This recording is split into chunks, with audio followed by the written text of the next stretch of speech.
मेरा नाम प्रांजलि है। मैं दिखने में बहुत ही जवान और हसीन लगती हूँ। कोई भी मेरी ओर तुरंत आकर्षित हो जाता है, लेकिन मैं हूँ किसी की तरफ ध्यान ही नहीं देती, क्योंकि मुझे इन सब में कोई दिलचस्पी नहीं है। मैं मुंबई जैसे बड़े शहर में रहती हूँ। मेरी खुद की लाइब्रेरी है और मैं लाइब्रेरी के मैनेजर हूँ। वैसे तो उसमें बहुत से स्टूडेंट पढ़ने के लिए आते हैं, लेकिन एक दिन उसमें एक अच्छा खासा नवयुवक काम की तलाश में मेरे पास आ पहुंचा, जो कि देखने में बहुत ही हैंडसम है। वह कहने लगा, मैडम जी मुझे काम पर रख लीजिए। तो मैं उसके बारे में पूछा है तो उसने अपने जीवन में घटित पूरी घटना बताने लगा। कहा, मैडम जी मैं गोरखपुर के एक गांव का रहने वाला था। मेरे पिता चाय की दुकान चलाते थे। गांव के स्कूल में 9वीं में फेल हो जाने के बाद मेरा मन पढ़ाई से हट गया, तो मैंने नौकरी करने का मन बना लिया। कुछ दिन बाद नौकरी के तलाश में मैं पंजाब चला गया। 10 दिन भटकने के बाद मुझे एक प्राइवेट कंपनी में नौकरी मिल गई। रहने के लिए मैंने किराए पर छोटा सा मकान भी ले लिया। मुझको जो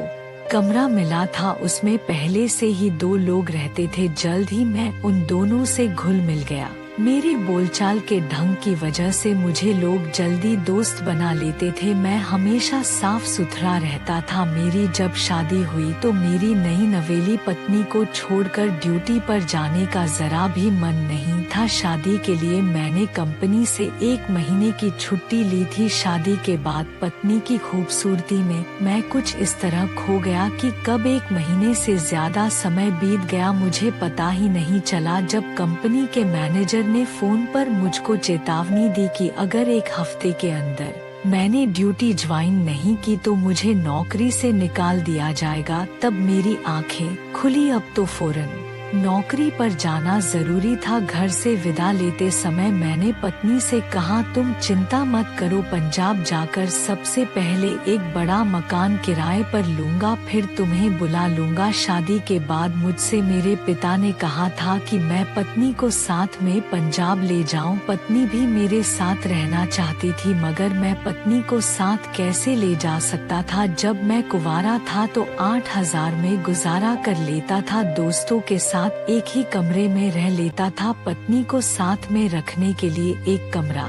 तो अलग से चाहिए ही था। रुपए भी कुछ ज्यादा चाहिए थे। मैं भी पत्नी से प्यार करता था। मैं खुद उसके बिना नहीं रहना चाहता था। मैं उसे अपने साथ रखना चाहता था, इसलिए पहले ज्यादा तनख्वाह वाली नौकरी ढूंढने लगा। मैंने सोचा कि एक कमरा किराए पर लेकर पत्नी को बुला लूंगा। मैं कम से कम 15,000 की नौकरी पाना चाहता था। मनपसंद नौकरी के तलाश में दर दर भटकता हुआ मैं एक दिन राखी की दुकान में गया। उसकी कपड़े की दुकान थी। उस समय राखी दुकान में मौजूद थी। मेरे बात करने के तरीके से राखी प्रभावित हो गई। उसने मेरा मोबाइल नंबर यह कहते हुए ले लिया कि जगह खाली होते ही वह मुझे बता देगी। मुझको जरा भी विश्वास नहीं था कि राखी की दुकान में मुझे नौकरी मिलेगी। हैरानी तो मुझको तब हुई जब 4-5 दिन बाद राखी ने फोन किया और इंटरव्यू के लिए उसने रात के 9 बजे अपनी दुकान पर बुलाया। मैं ठीक समय पर राखी की दुकान में पहुंच गया। राखी ने कहा कि वह दुकान बंद कर रही है, इसलिए घर चलो। उसका मकान बड़ा था, वहाँ कोई और नहीं था। मकान का दरवाजा खुद राखी ने खोला था। राखी ने मुझे बताया कि उसकी पार्ट टाइम नौकरानी है। मुझसे मेरे घर परिवार की जानकारी लेने के बाद राखी ने कहा, तुम्हारी काबिलियत के मुताबिक कोई भी तुम्हें 10,000 से ज्यादा की नौकरी नहीं देगा। मैं तुम्हें 15,000 महीने की नौकरी दे सकती हूँ, अगर तुम मेरी बात मान लोगे। कौन सी बात मैडम? बात यह है कि तुम मेरे दिल में बस गए हो। एक रात के लिए तुम्हें अपना बनाना चाहती हूँ। मुझको समझते देर नहीं लगी कि राखी चरित्रहीन औरत है। मैं पत्नी के साथ बेवफाई नहीं करना चाहता था, लेकिन सामने औरत को देखकर मैं नौकरी के लालच में आ गया। यह सोचकर मैंने राखी की बात मान ली कि सिर्फ एक रात की बात है, उसके बाद मैं पत्नी के साथ कभी बेवफाई नहीं करूँगा। फिर मैं राखी के साथ बेडरूम में चला गया। उसने मुझको अपनी बाहों में खींच लिया।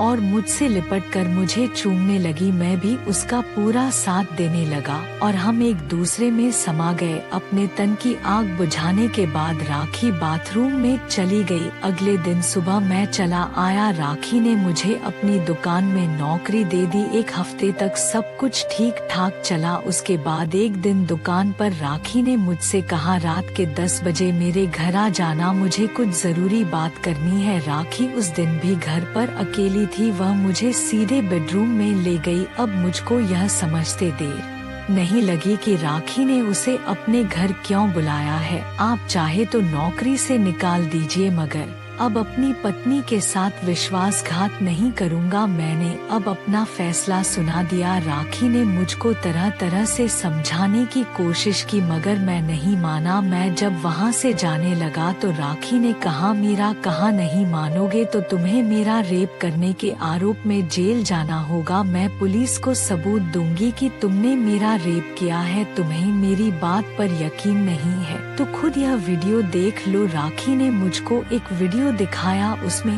मैं उसके साथ बिस्तर पर था। राखी की चाल मैं समझ गया। उसके जाल से निकलने का मेरे पास कोई रास्ता नहीं था, इसलिए उसकी बात मैंने मान ली। बात यह थी कि पहले दिन राखी ने मुझको साथ सोने के लिए जब कहा था तो उसने यह वीडियो तैयार कर लिया था। मजबूर होकर मुझको राखी की सारी बात मान ले पड़ी। अब दोस्तों का साथ छोड़कर मैं राखी के मकान में रहने लगा। राखी के कहने पर मैंने दोस्तों के साथ साथ पत्नी और अपने घर वालों से भी नाता तोड़ लिया। घर पर रुपए भेजना भी मैंने बंद कर दिया था। राखी ने मुझसे कहा था कि मेरा सारा रुपया वह 2 साल बाद एक साथ देगी, जिससे मैं खुद का अपना कोई कारोबार कर सकूं। राखी की बात मानने के सिवा मेरे पास कोई रास्ता नहीं था। वैसे मुझे विश्वास था कि राखी मेरे साथ विश्वासघात नहीं करेगी। बात यह थी कि राखी के पति की मौत तकरीबन 3 साल पहले एक सड़क हादसे में हो गई थी। उस समय उसका बेटा रमन 5 साल का था। पति की मौत के बाद राखी कपड़े के दुकान की मालकिन हो गई। उसके माता पिता ने उसे दूसरी शादी करने की सलाह दी थी, मगर उसने दूसरी शादी करने से मना कर दिया। वह रमन की परवरिश करते हुए अपनी जिंदगी गुजार देना चाहती थी, पति की यादों के सहारे।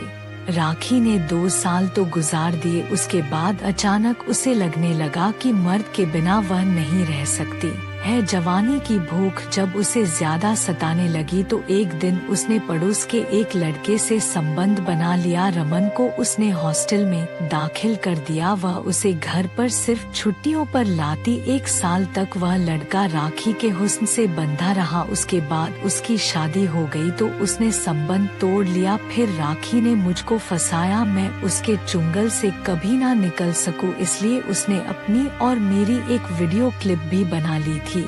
पुलिस का डर दिखाकर राखी ने मुझको अपने वश में तो कर ही लिया था। इसके अलावा उसने मुझे शराब की लत भी लगा दी थी। मुझको भी ऐसा आराम की ये जिंदगी अच्छी लगने लगी थी। इस तरह 1 साल बीत गया। एक दिन राखी ने मुझसे पूछा, तुम्हें मेरे साथ कैसा लगता है? बहुत अच्छा, तुम सारी जिंदगी मेरे साथ रहोगे ना? ये भी कोई पूछने वाली बात है। अब तो मैं आपके बिना रह ही नहीं सकता। जैसा मैं कहूँगी वैसा करोगे ना? जरूर करूँगा।